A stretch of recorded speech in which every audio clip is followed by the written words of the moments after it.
বন্ধুরা, আমি নবনীতা। আমি আজকে চলে এসেছি বজবজের গৌরাঙ্গ তলাতে। বাবার নাম হচ্ছে কার্তিক অধিকারী। আর আমি এখন যার জন্য এখানে এসেছি সেই অভিস্পা আজকে বিরল রোগে আক্রান্ত হয়ে আছে অভিস্পা।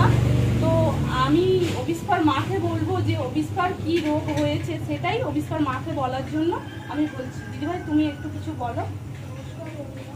আমি সংসিতা অধিকারী। আমার মেয়ে অভিপ্সা অধিকারী, 6 মাস বয়স। ও টিএপিভিসি নামক একটা জটিল হৃদরোগে আক্রান্ত হয়েছে, যার জন্য ওর ওপেন হার্ট সার্জারি করতে হবে। ওর এটা জন্মগত, কিন্তু প্রথমে হওয়ার পরেই অপারেশনটা হয়, কিন্তু প্রথমেই ওর ধরা পড়েনি। আমরা 2 মাস বেলাতে এসএসকে নিয়ে গেছিলাম, কিন্তু তাতেও ডক্টর বলেছিল ওর কোনো হার্টের সমস্যা নেই।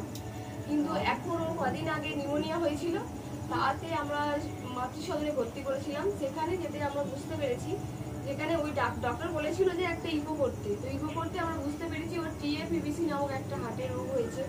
তো সেক্ষেত্রে আমরা ভেবেছিলাম এসএসকেএমে এর অপারেশনটা হয়ে যাবে, কিন্তু তাতে অনেক সময় চলে যাবে। ডক্টর বলছে যে আর্জেন্ট, কিন্তু সরকারি ব্যবস্থা পেতে গেলে তো অনেক দেরি হবে। তো সেই জন্য আমরা নারায়ণাতে গিয়েছিলাম। সেখানে ডক্টর বলেছে ইমিডিয়েটলি অপারেশন করতে হবে, 1 সপ্তাহের মধ্যে করলেই ভালো হয়। তার জন্য 3,84,000 টাকা খরচ। এবার আমাদের এই অবস্থাতে আমরা এখন এত টাকা আমরা জোগাড় করতে পারবো না। কিন্তু নারায়ণা ডাক্তার বলেছে যে ব্যাঙ্গালোরে নিয়ে গেলে ওর বেঁচে যাওয়ার চান্সটা 100%। তো সেই জন্য আমরা চেষ্টা করছি ব্যাঙ্গালোরে নিয়ে গিয়ে আমার মেয়েকে আবার সুস্থ করতে পারি। তো সেই জন্য সবাই মিলে চেষ্টা করছে আমার মেয়ে নতুন যাতে প্রাণ ফিরে পায় আমার। সেই জন্য তো আপনারাও একটু দেখুন যাতে আমার মেয়েকে আমি আবার সুস্থ করে বাড়িতে নিয়ে আসতে পারি।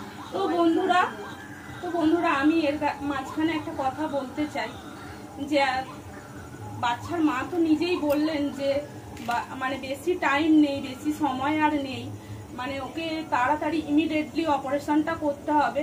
তো আমি সবাইকে হাত জোর করে বলছি যে সবাই অভিস্পার পাশে এসে দাঁড়াও, যার যতটুকু সামর্থ্য সে ততটুকু দিয়ে হেল্প করো। আমি আমার সাধ্য মতন চেষ্টা করছি। আমি ওখানে স্ক্রিনে দেওয়া নাম্বার, ওর বাবার গুগল পে, ফোন পে আমি ওখানে দিয়ে দেব। তোমরা যার যতটুকু সাধ্য মতন তোমরা চেষ্টা করো ওদের পাশে এসে দাঁড়ানো, ওর মায়ের মুখের একটু হাসি ফোটানোর জন্য। তো বন্ধুরা, সবাইকে আমি হাত জোর করে বলছি তোমরা সবাই একটু যার যেরকম সামর্থ্য হয় সবাই একটু ওর পাশে এসে দাঁড়াও।